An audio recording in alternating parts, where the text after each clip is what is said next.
Tsunami construction Darbhanga शहर में जमीन खरीदें, लिटिगेशन फ्री, जमीन with land owner title insurance के साथ संपर्क करें।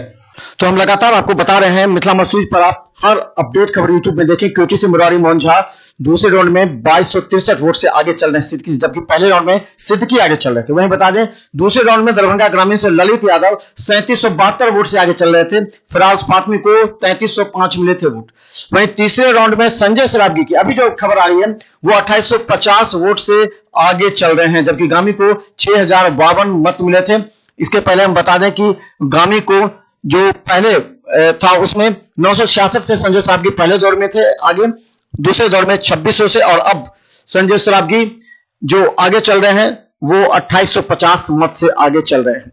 और वहीं हम बता दें कोटी से मुरारी मोहन झा तीसरे राउंड में 3019 वोट से आगे चल रहे हैं। तीसरे राउंड में जो कि मुरारी मोहन झा पहले 2000 से आगे चल रहे थे और पहले राउंड में सिद्दकी आगे चल रहे थे। वहीं बता दें दरभंगा ग्रामीण से तीसरे राउंड में ललित यादव 4988 वोट से आगे चल रहे हैं।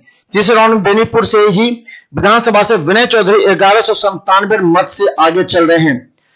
इसके अलावा बता दें कि अब चौथे राउंड की भी रिपोर्ट आ गई है। चौथे राउंड में ग्रामीण से ललित यादव 5487 वोट से आगे चल रहे हैं फिराज फातमी से। वहीं शहरी क्षेत्र से संजय सराबगी 2565 वोट से आगे चल रहे हैं और कोटी से मुरारी मोहन झा 3281 मत से आगे रही है। अभी की रिपोर्ट है, हम बता दें। वहीं दूसरी तरफ हम बता दें आपको कि जो ITI जो में हो रहा है वहां पर भोला यादव और RK चौधरी बहादुरपुर से और भोला यादव हायाघाट से आगे चल रहे हैं। कुशेश्वर स्थान से भी हम अगर आपको बता दें कि कुशेश्वर स्थान से भी चौथे दौर में जो है जदयू के आगे चल रहे हैं कुशेश्वर स्थान से। तो लगातार मिथिला मसूज पर हर अपडेट खबर देखें हर घंटे